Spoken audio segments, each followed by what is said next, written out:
Rule 1 लिख लीजिए, if the digit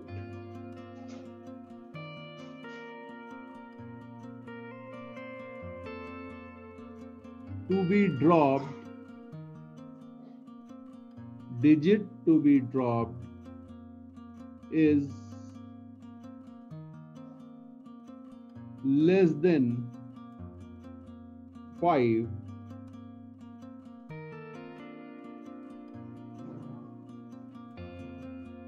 preceding digit is left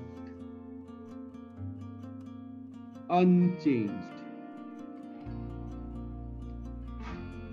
example ले रहे हैं, अभी क्लियर होगा। ठीक है, मान लीजिए मैंने आपको एक नंबर दिया 9.683। ओके, ये मेरी डिजिट है। How many significant digits are there? हाँ, जल्दी से भेज दीजिए बेटा, बिल्कुल सही है, दिख रहा है आपको 4 सिग्निफिकेंट डिजिट्स इसमें हैं। क्लियर? अब अगर आप आगे बात करेंगे, बिल्कुल ठीक, बिल्कुल ठीक है, बिल्कुल ठीक, सब पे क्लियर है। ओके, अब मैंने आपसे कहा कि भाई मुझे ना इतना लंबा चौड़ा नहीं चाहिए, मुझे डेसिमल के बाद केवल 1 डिजिट चाहिए या 2 सिग्निफिकेंट डिजिट में मुझे आंसर चाहिए। तो अब मुझे क्या करना है? 8 को ड्रॉप करना। समझ में आया? मुझे डेसिमल के बाद क्या चाहिए? इतने में आंसर चाहिए, तो मुझे 8 को ड्रॉप करना है। अब देखिए दूसरा मेथड क्या है। मैंने आपसे कहा नहीं, मुझे कहां चाहिए? डेसिमल के बाद 2 डिजिट तक का आंसर चाहिए, इसके बाद वाले को ड्रॉप करना है। तो डिजिट टू बी ड्रॉप्ड क्या हो गई? इसको क्या करेंगे भाई? टपका डालेंगे। डिजिट टू बी ड्रॉप्ड का हिंदी में मतलब क्या हो गया? टपका डालना भाई। तो इस नंबर को आपको क्या करना है? ड्रॉप करना है। ये समझ में आया? क्लियर? तो अगर ये नंबर 5 से कम है, अगर ये नंबर 5 से कम है, तो मेरा आंसर क्या हो जाएगा? राउंडिंग ऑफ करके आई कैन राइट इट 9.68। इस नंबर में कोई भी चेंज नहीं आएगा। ये रूल है।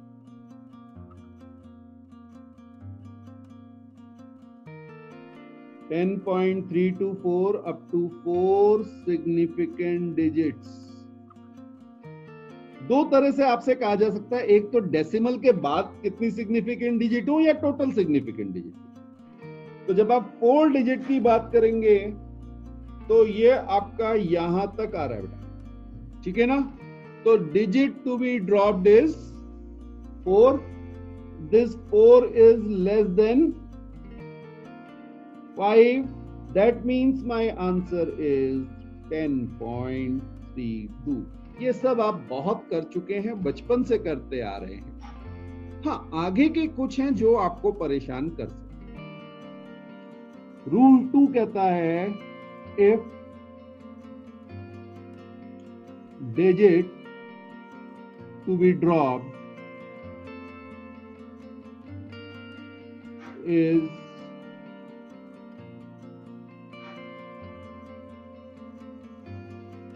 if digit to be dropped is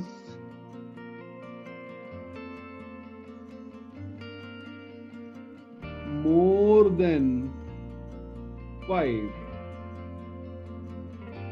if digit to be dropped is more than 5, preceding digit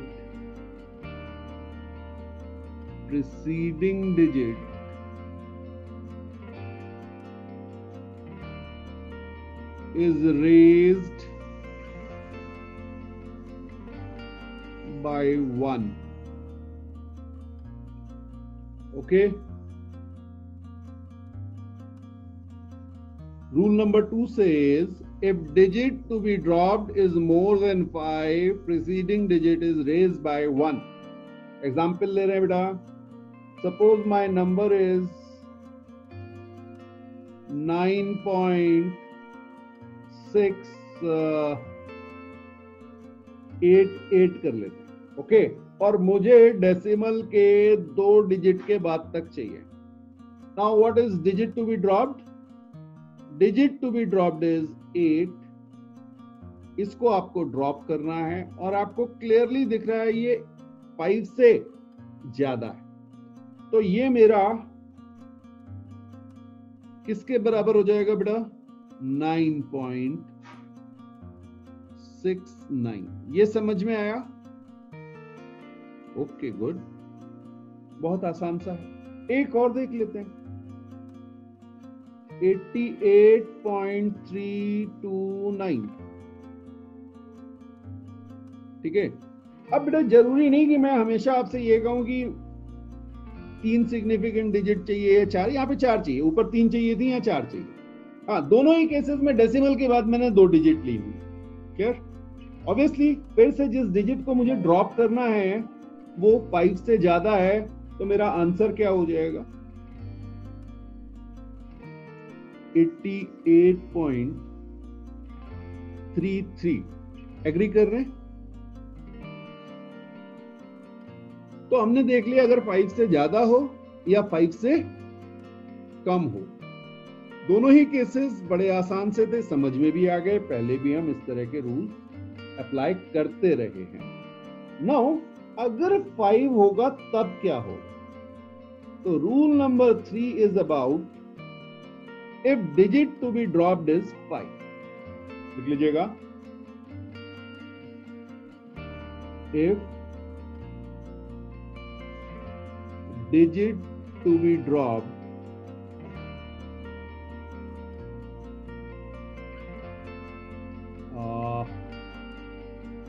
is 5,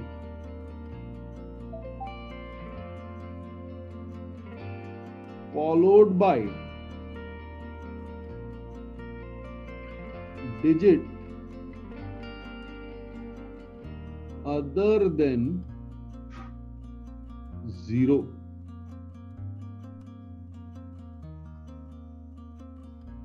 then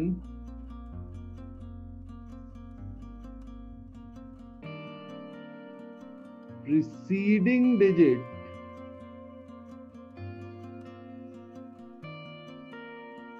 is raised by 1।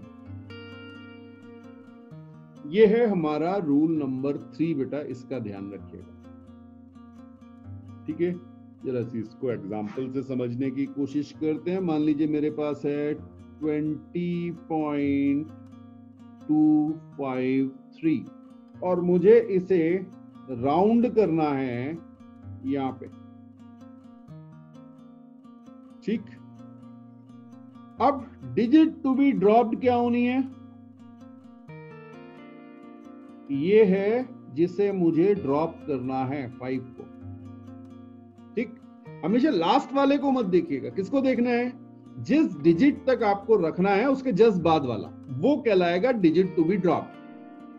यहां से आप काट दोगे तो इसके आगे की सारी चीजें नीचे गिर जाएंगी। क्लियर? हाँ, तो ये चीज समझिएगा। ठीक है, अब ये 5 किससे फॉलो हो रही है? 3 से, जो 0 नहीं है। तो मेरा आंसर क्या आ जाएगा बेटा? 20.3। ये समझ में आ गया तो बताइए, और ये अगर नोट हो गया तो एक और ट्रायल ले लीजिए। 6.2759, इसको आपको, हाँ जी, डेसिमल के बाद 2 डिजिट पे राउंड ऑफ करना है। तो आपका आंसर क्या आ जाएगा ये भी बता दीजिए।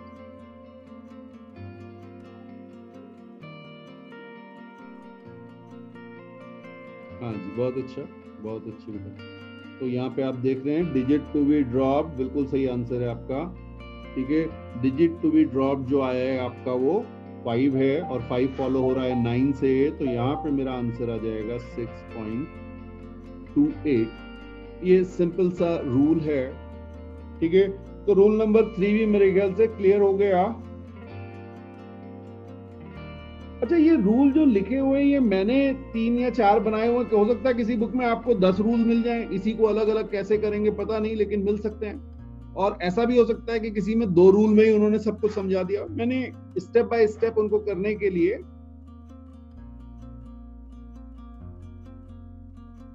ठीक है सजल, अभी आ रहा है वो रूल नंबर 4 है जो आप कह रहे हो, इसीलिए मैंने उसको 4 रूल में डिवाइड किया हुआ है। रूल नंबर 4 क्या है, जब 5 के बाद 0 आएगा या कुछ भी नहीं होगा, ये बचा ना एक केस, ठीक है। हाँ, इसको बेटा 6.3 नहीं लिख सकते हैं। 6.3 आप इसे तब लिखेंगे जब आपसे कहा जाएगा कि इसे कहां पे 6.2 डेसिमल के बाद सिंगल डिजिट पे आप इसे राउंड ऑफ कीजिए, तब आप इसे 6.3 लिखेंगे। डेसिमल के बाद 2 डिजिट पे या 3 सिग्निफिकेंट डिजिट पे आपको इसे 6.28 लिखना होगा। आप इसे 6.3 नहीं लिख सकते, गलत हो जाएगा। क्लियर है? हाँ जी, आप 6.30 भी नहीं लिख सकते। तो ये कुछ रूल्स हैं, इसीलिए ये रूल्स बड़े धीमे धीमे आपको समझा रहा हूं। ओके, नेक्स्ट रूल है rule number 4। If digit to be dropped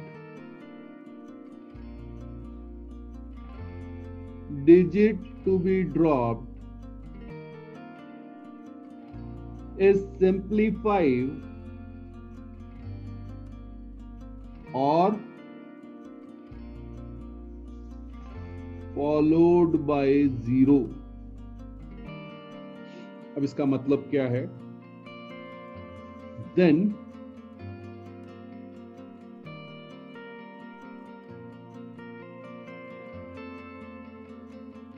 preceding digit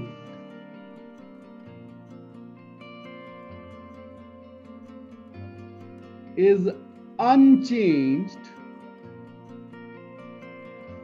if even। ठीक है, preceding digit increased by 1 if odd। अभी समझ में आएगा कि क्या मतलब है इसका।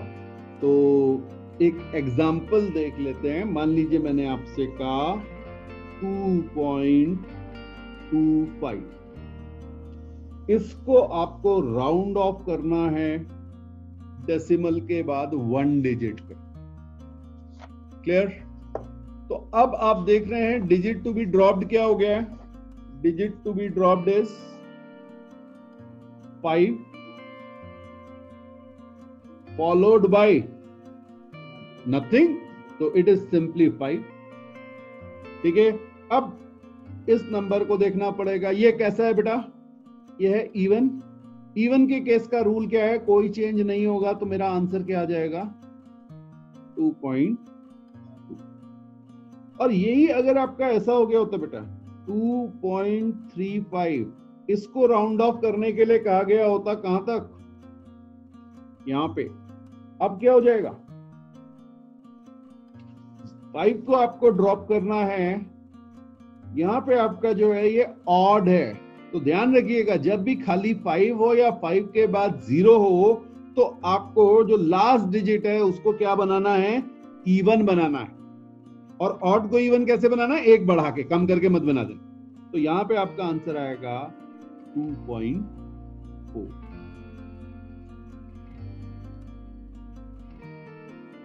हाँ जी, नोट कर लीजिए, फिर आगे बढ़िए। ये थोड़ा सा जो है नई चीज है, ये आप लोगों ने पहले इस वे में नहीं पढ़ा होता। ऊपर वाले तीनों तो जो है पहले भी राउंड ऑफ करते रहते हैं, ये थोड़ा सा नया।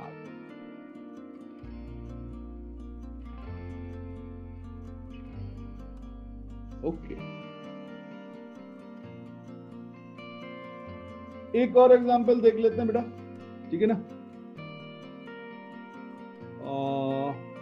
25.45 लिख लो।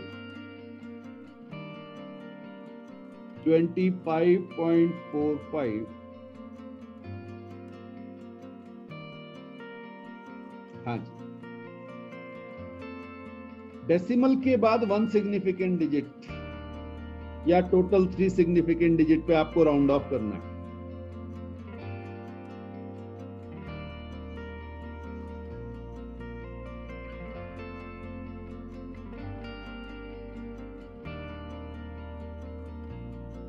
जी, digit to be dropped is 5 followed by nothing, so my answer is 25.4. ठीक है, ओके। और अगर मैं आपको देता 25.35, तो भी ये राउंड ऑफ होके क्या होगा, ये देखिए इतने पे ही करना है, ठीक है ना।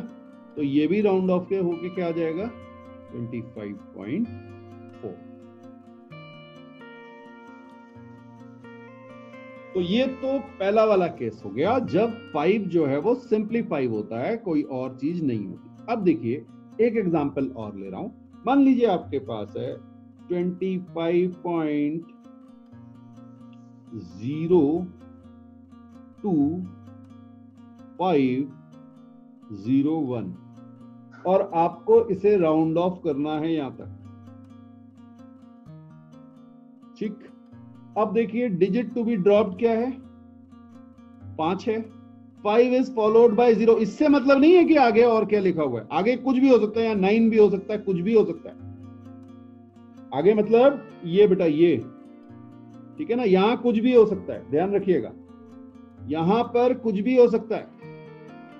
5 के जस्ट बाद जो है वो 0 आना चाहिए, ठीक है, ओके। तो 5 के बाद अगर 0 है तो ये इवन हो गया, आंसर मेरा आ जाएगा 25.02।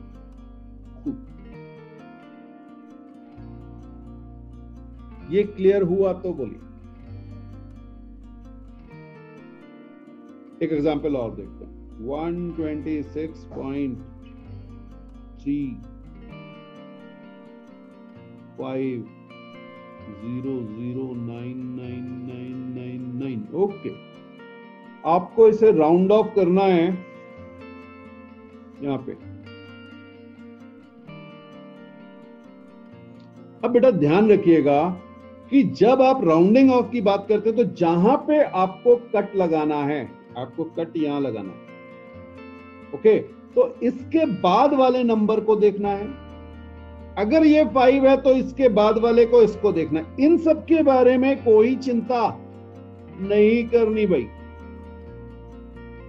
ठीक है। तो अब आपका आंसर जो आना चाहिए वो कितना आना चाहिए बेटा, 126.4 आना चाहिए, क्योंकि आपको उस ऑड को इवन करना है। तो ये बस सिंपल से रूल थे जो आपको याद करने हैं और आपको अप्लाई करने हैं। अभी कहानी खत्म नहीं हुई है, ये तो हमने सीख लिया सिग्निफिकेंट फिगर्स को काउंट करना और राउंडिंग ऑफ कैसे होनी है उसके